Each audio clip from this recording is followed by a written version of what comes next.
This is Dimitri Lascaris for The Real News. The ocean is considered the world's biggest ecosystem, covering over 2/3 of the planet. Fish are one of the most heavily traded food commodities in the world, according to the World Trade Organization. Yet scientists warn that the oceans are on the brink of collapse. Fish stocks, which are the primary protein source to 1 billion people, including many of the world's poorest, who live in coastal areas, are rapidly dwindling. According to the UN Food and Agriculture Organization, fish make up 15 to 20% of the diet of over 4.3 billion people, and consumption has been intensifying even as fish stocks decline, with some species near extinction levels. This week, however, ocean advocates are celebrating a victory. After almost 2 years of intense campaigning, Greenpeace and their allies have been successful in getting the world's largest tuna company, Thai Union, which owns Chicken of the Sea, to commit to major fishing reforms.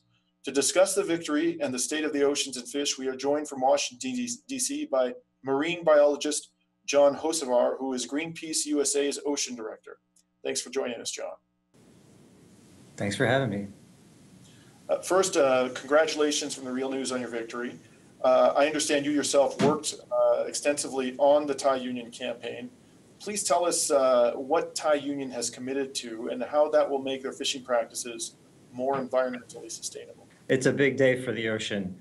Thai Union has committed to a series of agreements that will improve their fisheries in a way that will make it better for fish, for sea turtles, for sharks, seabirds, but also for the fishermen that catch their fish. The tuna fisheries have been really in badly need of reform for a long time, and so this is a very big step. Tuna fisheries alone were responsible for the deaths of hundreds of thousands of sea turtles and millions of sharks a year. And as has been reported quite a bit over the past few years, tuna fisheries have also been implicated in human rights abuses, even slavery at sea. So this is a pretty big deal. Among the specifics, Thai Union has agreed to ensure that their workers no longer have to pay recruitment fees, so no one has to pay to get a job anymore, which led to indentured servitude, modern day form of slavery. They've taken big steps to clean up transshipment at sea, which is, your average person would assume that a boat goes out, catches fish, and fills up their hold and then goes back to port and sells it. Instead, many of these boats are fishing so far offshore, instead of going back to and they hand over their fish to another boat. And that means that workers can be trapped on these boats for months or even years at a time.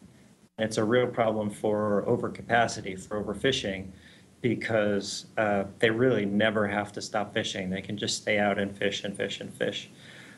It's also a pretty big agreement for the types of ways that they fish. So they've agreed to cut in half the amount of fish that's caught with a particularly destructive means called fish aggregating devices. They basically put things in the water and leave them there, attract fish, and then they scoop up everything that's attracted. And it's a whole new mini ecosystem. So you can imagine there's all kinds of bycatch associated with that. There's a lot more to it, but these are just some of the examples. So scientists have been saying for quite some time that the oceans are on the brink of collapse. To what extent is this potential collapse from overfishing, and to what extent is it a result of climate change?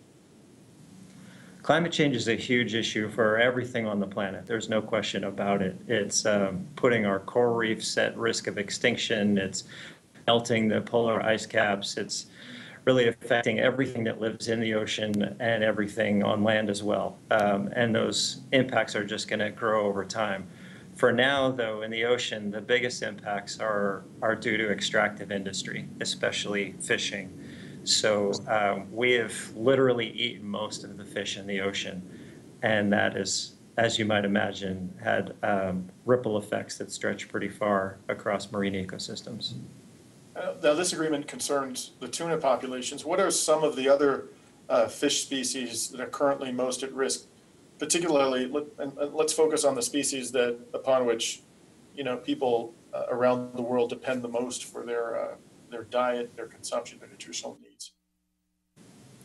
For most of human history, we lived in smaller communities and ate the fish that lived near us.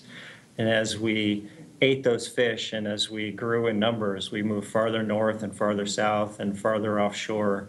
We started fishing deeper with bigger boats and more powerful engines and bigger nets. At this point, there's literally nowhere left in the world for fish to hide. We're fishing in the Arctic, we're fishing off Antarctica, we're fishing in the middle of the Atlantic and the Pacific, in many cases over a mile deep. So at this point, there are impacts of overfishing anywhere you'd look. And this is particularly difficult for communities that really depend on the ocean for survival and for their livelihoods.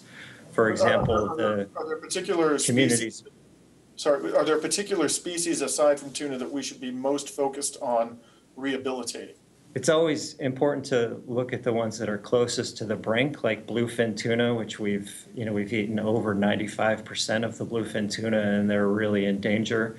But I think it's also important to look at species like cod or pollock that feed large numbers of people, and we really depend on them for protein, for food security. And in many cases, we're fishing those populations really close to the edge of what can be sustainable. And it wouldn't take much, especially with the added uncertainty of climate change, to tip the balance. Now, the ocean, as we mentioned at the outset, is considered the world's biggest ecosystem, covering over 2/3 of the planet. What does it mean if that ecosystem collapses? What kind of effect, understanding that, of course, trying to foresee the consequences of so dramatic a change in the state of our planet, taking into account that uncertainty, what do you think we can anticipate in terms of the effects worldwide if the ocean collapses as an ecosystem? Well, we live on the water planet, so the health of the ocean really isn't an option for us. We have to have healthy oceans or we're going to be in real trouble. Every other breath that we take, the oxygen is generated by the ocean. Food for an enormous number of people, jobs for an enormous number of people comes from the ocean. So many of us live along the coast. It's not an option. And so I think, though, it's not so much a question of total collapse of the ecosystem as maybe a death by a million cuts. We lose one population of fish at a time to overfishing. We damage or degrade one habitat at a time through destructive fishing gear like bottom trawling.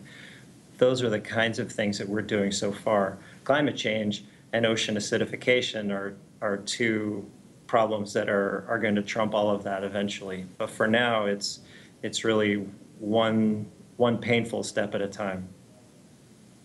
And given that many of the world's poorest people rely on fish to survive, and obviously the health of the ocean ecosystem is of tremendous importance to us all, what are the principal reforms that Greenpeace recommends in order to avoid such a collapse and all of the calamitous consequences that would entail?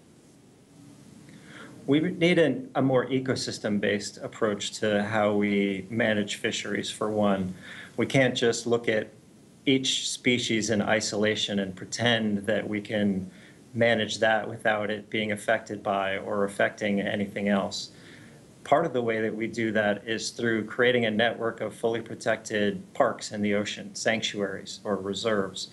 And those help maintain the biodiversity of our oceans, and they can also help rebuild depleted fish stocks. So they're a really important piece of the puzzle. I think another overarching problem is that we have allowed the fishing industry to have too much control over the regulation of fisheries. Self-regulation didn't really work very well for real estate or banks, and it hasn't worked very well for fisheries either. Well, this has been Dimitri Lascaris speaking to marine biologist John Hocevar, Greenpeace USA's Oceans Director, about a new important victory in the fight to preserve the ocean ecosystem. Thank you very much for talking to us today, John. My pleasure. And this is Dimitri Lascaris for The Real News.